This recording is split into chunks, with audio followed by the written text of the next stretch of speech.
నమస్కారం. సమాచార హక్కు కథనాల సమాహారం ముందడుగుకి స్వాగతం.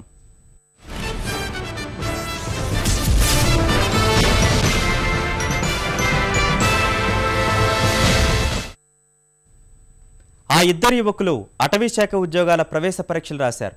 ఇద్దరు ఉద్యోగాలు సాధించారు. కానీ చివరి జాబితాలో ఇద్దరి పేర్లు లేవు. వారికి రావాల్సిన ఉద్యోగాలు వేరెవరికో వెళ్ళిపోయాయి. ఆ ఇద్దరు యువకుల్లో ఒకరిది ప్రథమ స్థానం కూడా. గుండె మండిన యువకులు సమాచార హక్కుతో పోరాటం మొదలుపెట్టారు.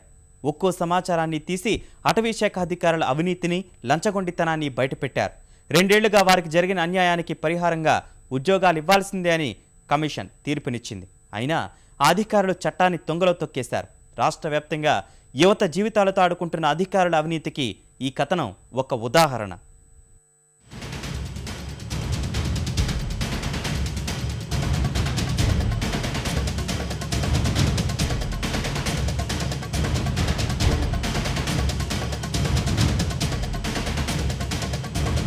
వరంగల్ జిల్లా అటవీ శాఖాధికారులు తామేం చేసినా సాగిపోతుందనుకున్నారో, ముడుపుల మత్తులో మునిగిపోయారో, మొత్తానికి అర్హతలున్న అభ్యర్థిని పక్కన పెట్టి తమకు నచ్చిన వారికి ఉద్యోగం కట్టపెట్టారు. రాత పరీక్షలో తక్కువ మార్కులు వచ్చిన అభ్యర్థికి మౌఖిక పరీక్షలో ఎక్కువ మార్కులు వేసి చేతివాటం ప్రదర్శించారు. అసలు అభ్యర్థి మార్కులు కోసేసి అతని జీవితంతో ఆడుకున్నారు. ఇందుకు ఎంత తీసుకున్నారో మరి.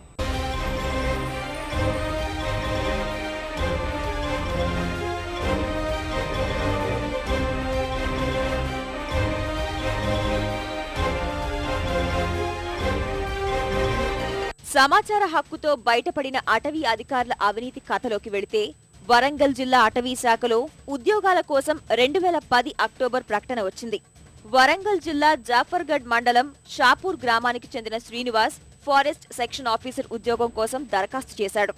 అదే ఏడాది నవంబర్లో దేహదారుఢ్య పరీక్ష, డిసెంబర్లో రాత పరీక్షలకు హాజరై ఉత్తీర్ణత సాధించాడు. రాత పరీక్షలో 200కు 137 మార్కులు సాధించి మౌఖిక పరీక్షకు ఎంపికయ్యాడు. 2011 జనవరి 27న మౌఖిక పరీక్ష జరిగింది. ఆ తర్వాత 2 రోజులకు ఫలితాలు వచ్చాయి.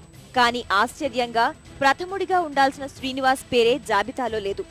రాత పరీక్షలో తనకంటే 8 మార్కులు తక్కువొచ్చినా మౌఖిక పరీక్షలో తనకన్నా 3 ర్యాంకుల తర్వాత ఉన్న మరో అభ్యర్థికి ఉద్యోగం వచ్చింది. శ్రీనివాస్కి అటవీ శాఖ అధికారుల తీరుపై అనుమానం వచ్చి మౌఖిక పరీక్ష ఫలితాల వివరాలు కావాలని అధికారులను అడిగాడు. అవినీతి అధికారులు సమాచారం ఎందుకిస్తారు? వివరాలు ఇచ్చేందుకు అధికారులు ససేమిరా అన్నారు. ఇలా లాభం లేదని అస్త్రం సంధించాడు శ్రీనివాస్. 2 నెలలు ఉలుకు పలుకు లేని అధికారులు చివరకు సమాచారం ఇవ్వలేమని మొండికేశారు. శ్రీనివాస్ మొదటి అప్పీలుకు వెళ్లాడు. అక్కడ అంతే, బదులు లేదు. చివరికి అటవీ శాఖ ప్రిన్సిపల్ చీఫ్ కన్జర్వేటర్ అధికారికి మరో దరఖాస్తు చేశాడు. సమాచారం ఇవ్వాలని ఉన్నతాధికారి సూచించినా ఫలితం లేకపోయింది. పట్టువదలని శ్రీనివాస్ రాష్ట్ర సమాచార కమిషన్ ని ఆశ్రయించాడు. గడిచిన 2 సంవత్సరాల్లో 6 సార్లు విచారణకు హాజరయ్యాడు. అటవీ శాఖ అధికారుల అక్రమాలతో తాను నష్టపోయిన తీరుని, సమాచారం ఇవ్వకుండా ఇబ్బందులు పాలు చేసిన వైనాన్ని విజయవంతంగా వినిపించగలిగాడు. కమిషనర్ ముందు విచారణకు హాజరైన అటవీ శాఖ అధికారులు అక్కడ తమ నాటకాలు ప్రదర్శించారు. కొంత సమాచారం ఇచ్చి మిగిలింది లేదని సాకులు చూపారు. లభ్యమైన ఆ కొద్ది దస్త్రాల్లోనే అడ్డగోలు వ్యవహారాలు చాలా కనిపించాయి. రాత, దేహదారుఢ్య పరీక్షల్లో ఉత్తమ ప్రతిభ కనబర్చిన శ్రీనివాస్కు మౌఖిక పరీక్షలో 14 మార్కులు మాత్రమే వేశారు. ఎక్కడా ప్రతిభ కనబర్చని మరో అభ్యర్థికి 23 మార్కులు వేసి ఉద్యోగం ఇచ్చారు. రాత పరీక్ష, లెక్కలు విభాగంలో శ్రీనివాస్కి 48 మార్కులు వస్తే 46కి తగ్గించారు.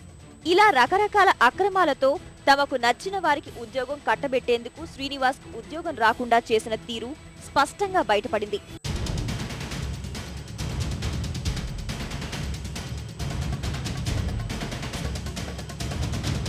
ఇవన్నీ గమనించిన సమాచార కమిషనర్ విజయ నిర్మల శ్రీనివాస్ కి ఉద్యోగం ఇవ్వాలని 2013 నవంబర్లో తీర్పు ఇచ్చారు. కానీ సమాచార హక్కుని తుంగలో తొక్కారు మొండి అధికారులు.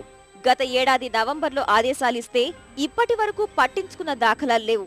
శ్రీనివాస్ సమాచార కమిషన్ చుట్టూ తిరుగుతూనే ఉన్నాడు. నవంబర్ 2013 ఇచ్చినటువంటి ఆదేశాలను ఇప్పటికి కూడా వాళ్ళు స్పందించకుండా ఉద్యోగం ఇవ్వడం లేదు. నేను ఏమైందంటే నా ఉద్యోగం అని అడిగితే మీరు మమ్మల్ని అడగాల్సిన అవసరం లేదు, మీరు హైకోర్టులో ఉంది, హైకోర్టుకి వెళ్ళండి అని ఇర్రెస్పాన్సిబుల్గా వాళ్ళు సమాధానం చెప్తున్నారు డిఎఫ్ఓ గారు. భారత రాజ్యాంగ మౌలిక స్వరూపానికి విరుద్ధంగా ఈ ప్రభుత్వ యంత్రాంగం పనిచేస్తుంది.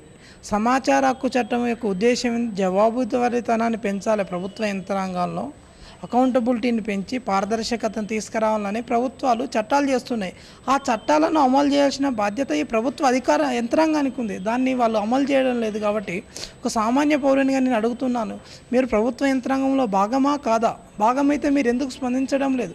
జరిగిన అవకతవకలను కమిషన్ న్యాయ అధికారి లోతుగా పరిశీలించి బాధితులకు అన్యాయం జరిగిందని నిర్ధారించారు. కమిషనర్ విజయ నిర్మలకు నివేదిక సమర్పించారు.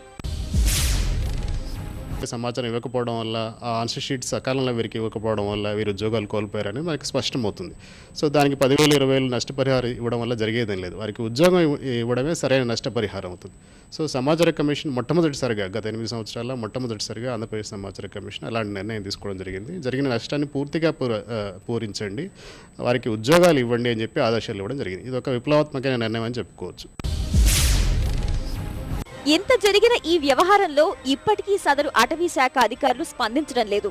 కమిషన్ ఆదేశాలిచ్చి సుమారు 4 నెలలు కావస్తున్నా ఆ అధికారుల్లో చలనం లేదు.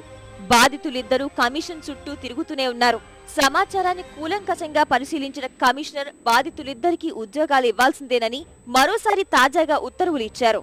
ఇది జరిగి సుమారు నెల రోజులు కావస్తోంది. ఇప్పటికీ అధికారుల తీరులో మార్పు లేదు. ఇద్దరు యువకుల జీవితాలతో ఆడుకున్నది చాలక చేసిన సిగ్గుమాలిన పనిని కప్పిపుచ్చుకునేందుకు హైకోర్టుకు వెళ్లారు. మేము వెరిఫై చేస్తే దాంట్లో తెలిసిందంటే ఎవరికైతే జాబ్ ఇచ్చారో అతనికంటే ఇతనికి ఎక్కువ మార్క్స్ వచ్చాయనేది మేము చూసాం.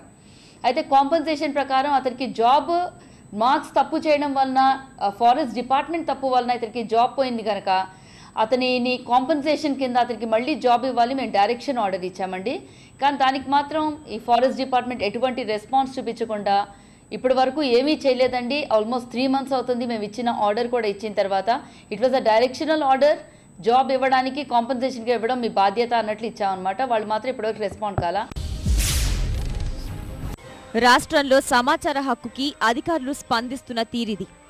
లంచగొండి అధికారులు యువత భవిష్యత్తుని ఎలా నాశనం చేస్తున్నారో ఆధారాలతో నిరూపించిన వైనమిది.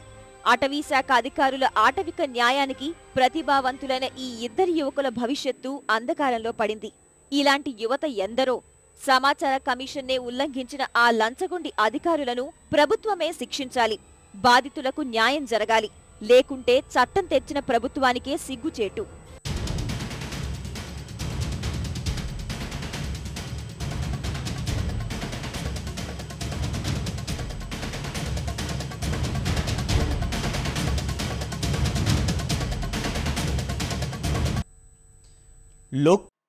ఈ ఉద్యోగంలో నష్టపోయిన అభ్యర్థిని నేనే, Srinivas Tallapalli, 2010 forest south division Warangal. ఉద్యోగంలో ఎంపికైన అభ్యర్థికి గరిష్టంగా 23 మార్కులు ఇంటర్వ్యూలో వేయడం జరిగింది.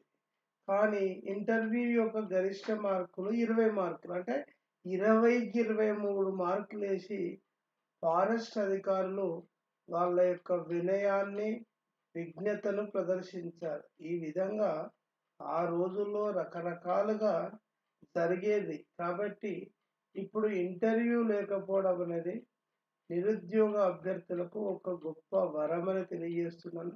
ప్రస్తుతం ఇప్పటికి కూడా ఇది తెలంగాణ హైకోర్టులో కేసు కొనసాగుతుంది. మొన్న మేలో కూడా అది బెంచ్ ముందుకు రావడం జరిగింది.